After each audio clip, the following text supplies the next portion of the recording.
Hi guys! Welcome back sa aking YouTube channel. Today meron tayong i-check na motor which is yung Bergman 1.5. Hindi siya 150, kundi Bergman 1.5 ang nakalagay. At 150cc na tong motor na to. Kaso nga lang ay hindi siya 4 bulbs. Siya ay 2 bulbs pa rin.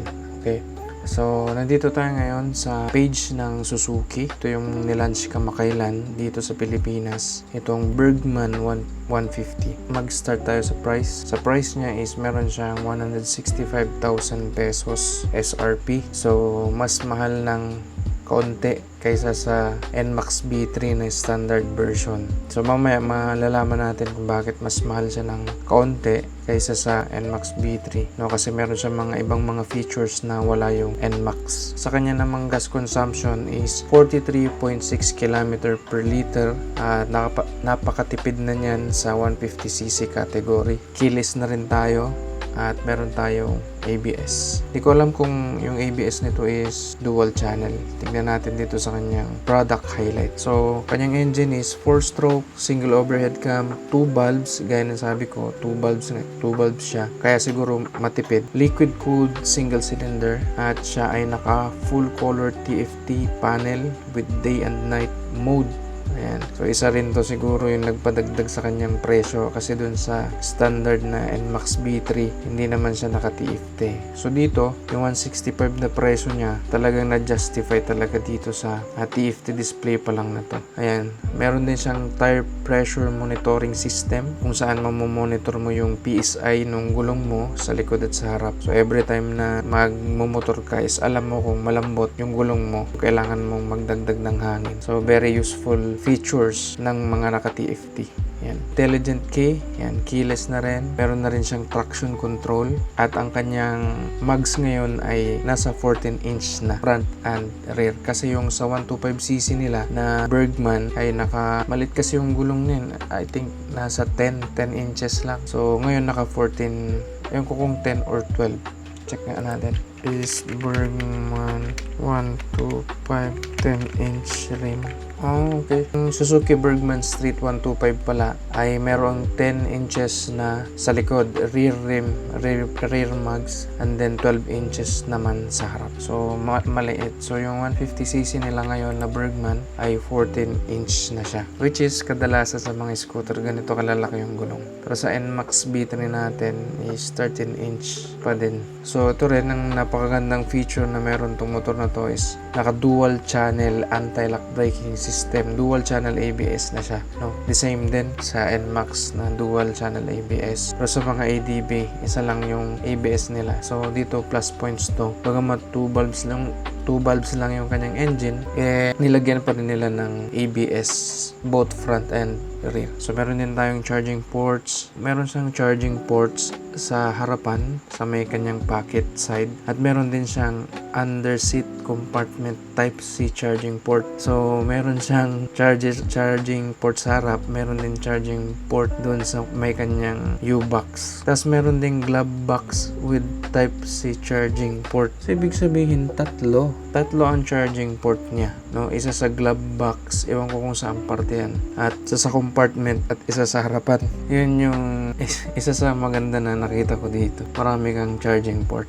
Sa tingin ko, ito pa lang yung scooter na ngayon na mga 150cc category na may ganitong charging port na tatlo. No? 165k pesos is justifiable doon sa mga unang specs pa lang na sinabi natin. Yung kanyang headlight naman, triple LED headlight. So, LED na lahat. And then, passing light. Meron na rin tayong passing light which is wala sa ating NMAX B3. Sana all.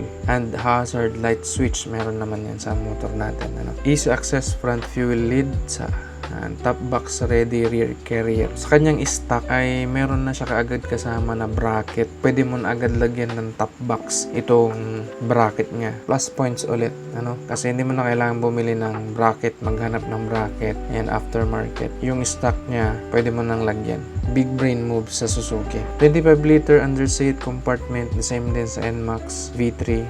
Premium seat, flexible foot positioning, which is isa sa mga plus point din yan pag nag-cruise, very relaxing. Comfortable rear footrest. So, ito ang kinaiingitan ko sa ibang mga brand. Kasi sa NMAX natin, yung kanyang footrest sa likod, maliit lang siya. Pero pagdating dito, ayan o, ang kapal. So, pag yung mga angkas mo, talagang lapat na lapat yung paa nila. Tignan naman natin yung mga available colors. Ayan, meron lang dalawang kulay dito sa website ng Suzuki. Itong Pearl Scent White at Pearl Scent Black. So, white black lang ang kanyang available na kulay. Umulan na guys, sana naririnig nyo ako. So, Bergman 1.5. So, dito sa kanyang specification, 57 by 57 na bore, 10.6 kilowatt at 8,500 RPM, 14.2 Newton meters of torque. Kinonvert natin yung kilowatts at 10.6 ay 14.2 horsepower. So, not bad. Malakas na rin sa kanyang output 14.2 kasi yung ating NMAX ay nasa 15. So, di nagkakalayo bagaman 2 bulbs lang siya. Malakas pa din. So, 149cc liquid cooled electric starting transmission type automatic. Yan. So, yun yung kanyang mga specs guys. So, sana sa mga nagbabalak bumili itong motor na to, Bergman 1.5, ay itong mga specs na to, sapat yun para ma-justify yung presyo niya na 165,000 pesos. So, kayo guys, kung meron ba kayong budget, kukunin nyo ba itong motor na to? Itong Bergman 1.5. Comment down below kung ano yung iniisip nyo about sa motor na to. At hindi natin pag-uusapan yung kanyang itsura kasi wala pa naman siyang previous version. Kumbaga, sa tingin ko tong Suzuki Bergman na to, magkakaroon pa to ng version 2. Doon natin titignan kung magkakaroon ulit ng version 2. Doon natin i-compare yung kanyang design. Kasi sa ngayon, first entry nila to ng 150cc category. So, doon sa kanyang looks naman, wala naman akong problema sa looks. Typical na 150cc scooter at yun nga, subjective ang design. So, kayo na yung umusga kung gusto nyo. Pero para sa akin, meron siyang sariling unique look. Talagang merong natawag na authenticity na galing sa Suzuki. So, thank you guys for watching. Sana nakapagbigay ako ng information sa inyo about sa motor na to. And see you guys on the next video. Ride safe and God bless.